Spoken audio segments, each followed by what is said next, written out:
Hola, hola, ¿cómo están? Pues hoy me desperté con ganas de leer un poquito de bestiario. Esto va dedicado para mi amigo Hunter Watman. Esto es de Julio Cortázar y pues vamos a leer un poco.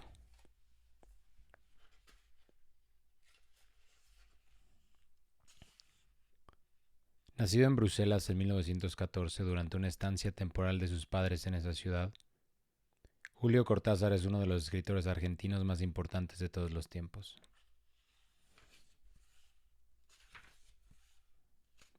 A Paco, que gustaba de mis relatos. Casa tomada.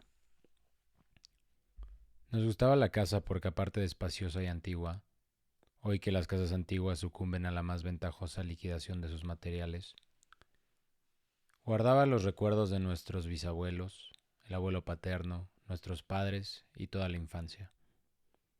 Nos habituamos Irene y yo a persistir solos en ella, lo que era una locura pues en esa casa podían vivir 8 personas sin estorbarse. Hacíamos la limpieza por la mañana, levantándonos a las 7, y a eso de las 11 yo le dejaba a Irene las últimas habitaciones por repasar y me iba a la cocina. Almorzábamos a mediodía, siempre puntuales. Ya no quedaba nada por hacer fuera de unos pocos platos sucios. Nos resultaba grato almorzar pensando en la casa profunda y silenciosa y cómo nos bastábamos para mantenerla limpia. A veces llegábamos a creer que era ella la que no nos dejó casarnos. Irene rechazó 2 pretendientes sin mayor motivo. A mí se me murió María Esther antes que llegáramos a comprometernos. Entramos en los 40 años con la inexpresada idea de que el nuestro, simple y silencioso matrimonio de hermanos, era necesaria clausura de la genealogía que, asentada por los bisabuelos en nuestra casa. Nos moriríamos allí algún día. Vagos y esquivos primos se quedarían con la casa y le echarían al suelo para enriquecerse con el terreno y los ladrillos, o mejor, nosotros mismos la voltearíamos justicieramente antes de que fuese demasiado tarde. Irene era una chica nacida para no molestar a nadie. Aparte de su actividad matinal, se pasaba el resto del día tejiendo en el sofá de su dormitorio. No sé por qué tejía tanto. Yo creo que las mujeres tejen cuando han encontrado en esa labor el gran pretexto para no hacer nada. Irene no era así.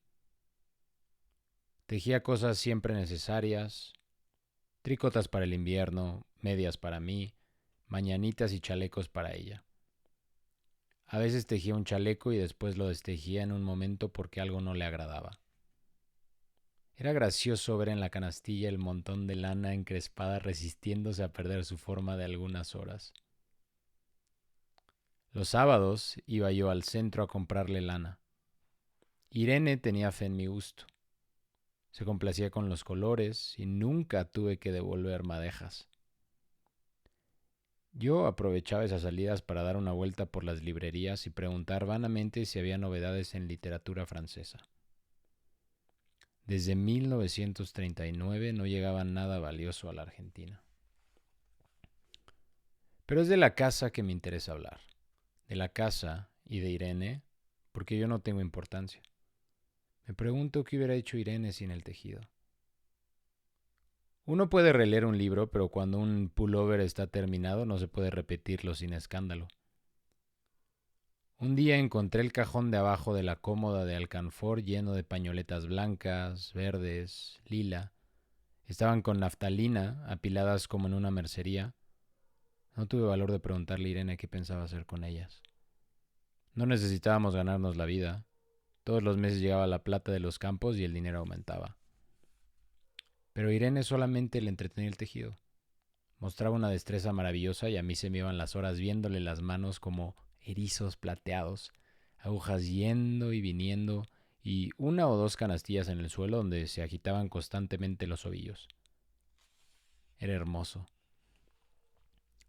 ¿Cómo no acordarme de la distribución de la casa? El comedor, una sala con gobelinos, la biblioteca y 3 dormitorios grandes que daban en la parte más retirada, la que mira hacia Rodríguez Peña. Solamente un pasillo con su maciza puerta de roble aislaba esa parte del ala delantera donde había un baño, la cocina, nuestros dormitorios y el living central, al cual comunicaban los dormitorios y el pasillo. Se entraba a la casa por un zaguán con mayólica y la puerta cancel daba al living. De manera que uno entraba por el zaguán, abría la cancel y pasaba al living. Tenía a los lados las puertas de nuestros dormitorios y frente al pasillo que conducía a la parte más retirada, avanzando por el pasillo se franqueaba la puerta de roble y más allá empezaba el otro lado de la casa. O bien se podía girar a la izquierda justamente antes de la puerta y seguir por un pasillo más estrecho que llevaba a la cocina y al baño. Cuando la puerta estaba abierta, advertía uno que la casa era muy grande. Si no, daba la impresión de un departamento de los que se edifican ahora apenas para moverse. Irene y yo vivíamos siempre en esa parte de la casa. Casi nunca íbamos más allá de la puerta de roble, salvo para hacer la limpieza, pues es increíble cómo se junta tierra en los muebles.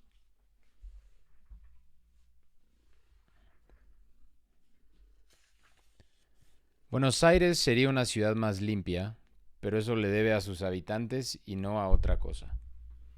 Hay demasiada tierra en el aire, apenas sopla una ráfaga se palpa el polvo en los mármoles de las consolas y entre los rombos de las carpetas de macramé.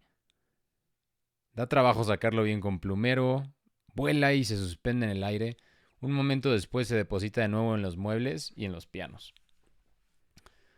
Lo recordaré siempre con claridad porque fue simple y sin circunstancias inútiles. Irene estaba tejiendo en su dormitorio. Eran las 8 de la noche y de repente se me ocurrió poner al fuego la pavita del mate. Fui por el pasillo hasta enfrentar la entornada puerta de roble y daba la vuelta al codo que llevaba a la cocina cuando escuché algo en el comedor o la biblioteca. El sonido venía impreciso y sordo, como un volcarse de sillas sobre la alfombra o un ahogado susurro de conversación. También lo oí, al mismo tiempo, un segundo después, en el fondo del pasillo que traía desde aquellas piezas hasta la puerta. Me tiré contra la puerta antes de que fuera demasiado tarde, la cerré de golpe apoyando el cuerpo. Felizmente la llave estaba puesta de nuestro lado y además corrí el gran cerrojo para más seguridad. Fui a la cocina, calenté la pavita y cuando estuve de vuelta con la bandeja del mate le dije a Irene. Tuve que cerrar la puerta del pasillo. Han tomado la parte del fondo. Dejó caer el tejido y me miró con sus graves ojos cansados. ¿Estás seguro? Asentí. Entonces, dijo recogiendo las agujas, tendremos que vivir en este lado. Yo cebaba el mate con mucho cuidado, pero ella tardó un rato en reanudar su labor. Me acuerdo que tejí un chaleco gris. A mí me gustaba ese chaleco. Los primeros días nos pareció penoso porque ambos habíamos dejado en la parte tomada muchas cosas que queríamos. Mis libros de literatura francesa, por ejemplo, estaban todos en la biblioteca. Irene extrañaba unas carpetas, un par de pantuflas que tanto la abrigaban en invierno.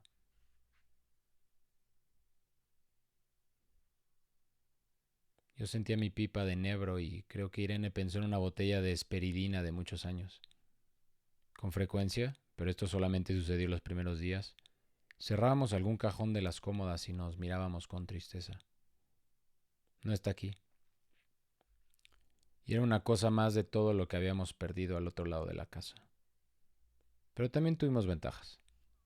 La limpieza se simplificó tanto que aún levantándose tardísimo a las 9:30, por ejemplo, no daban las 11 y ya estábamos de brazos cruzados. Irene se acostumbró a ir conmigo a la cocina y a ayudarme a preparar el almuerzo. Lo pensamos bien y se decidió esto. Mientras yo preparaba el almuerzo, Irene cocinaría platos para comer fríos de noche. Nos alegramos porque siempre resulta molesto tener que abandonar los dormitorios al atardecer y ponerse a cocinar. Ahora nos basta con la mesa en el dormitorio de Irene y las fuentes de comida fiambre. Irene estaba contenta porque le quedaba más tiempo para tejer. Yo andaba un poco perdido a causa de los libros, pero por no afligir a mi hermana me puse a revisar la colección de estampillas de papá y eso me sirvió para matar el tiempo. Nos divertíamos mucho, cada uno en sus cosas, casi siempre reunidos en el dormitorio de Irene, que era más cómodo. A veces Irene decía, fíjate este punto que se me ha ocurrido. ¿No da un dibujo de trébol? Un rato después era yo el que le ponía ante los ojos un cuadradito de papel para que viese el mérito de algún sello de Eupen y Malmedy. Estábamos bien y poco a poco empezábamos a no pensar. Se puede vivir sin pensar. Cuando Irene soñaba en alta voz yo me desvelaba enseguida. Nunca pude habituarme a esa voz de estatua o papagayo, voz que viene de los sueños y no de la garganta.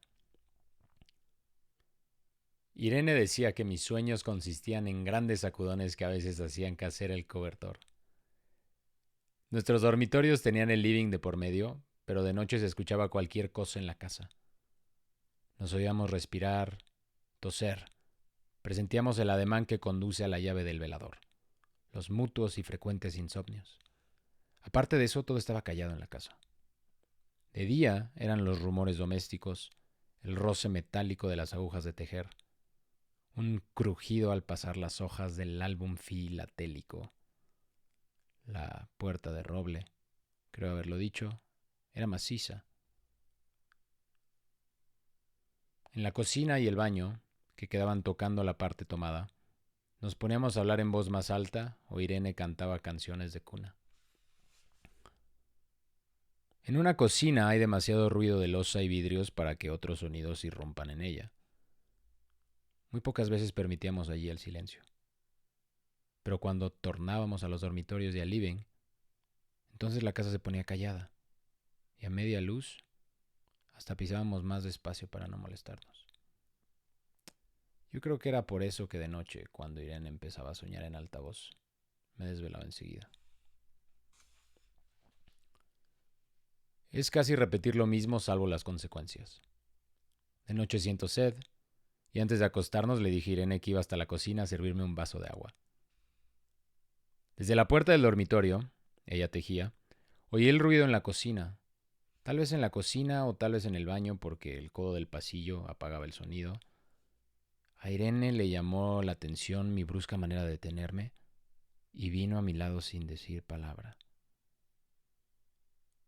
Nos quedamos escuchando los ruidos, notando claramente que eran de este lado de la puerta de roble, en la cocina y en el baño, o en el pasillo mismo donde empezaba el codo casi al lado nuestro. No nos miramos siquiera. Apreté el brazo de Irene y le hice correr conmigo hasta la puerta de cancel, sin volvernos hacia atrás. Los ruidos se oían más fuerte, pero siempre sordos a espaldas nuestras. Cerré de un golpe la cancel y nos quedamos en el zaguán. Ahora no se oía nada. Han tomado esta parte, dijo Irene. El tejido le colgaba de las manos y las hebras iban hasta el cancel y se perdían debajo. Cuando vio que los ovillos habían quedado del otro lado, soltó el tejido sin mirarlo. ¿Tuviste tiempo de traer alguna cosa? Le pregunté inútilmente. No, nada. Estábamos con lo puesto. Me acordé de los 15,000 pesos en el armario de mi dormitorio. Y era tarde ahora. Como me quedaba el reloj pulsera, vi que eran las 11 de la noche. Rodeé con mi brazo la cintura de Irene, yo creo que ella estaba llorando, y salimos hacia la calle. Antes de alejarnos tuve lástima, cerré bien la puerta de entrada y tiré la llave a la alcantarilla.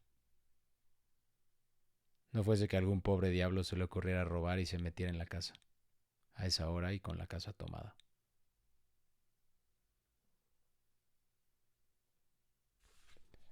Bueno, muchachos, espero que hayan disfrutado de esa historia conmigo. Casa tomada. Recuerdo haber leído esta historia hace muchos años, en secundaria creo. Gracias, profesor Ortega. Y pues retomando, espero que tengan bonito día, bonita noche. Abrazo, amigo.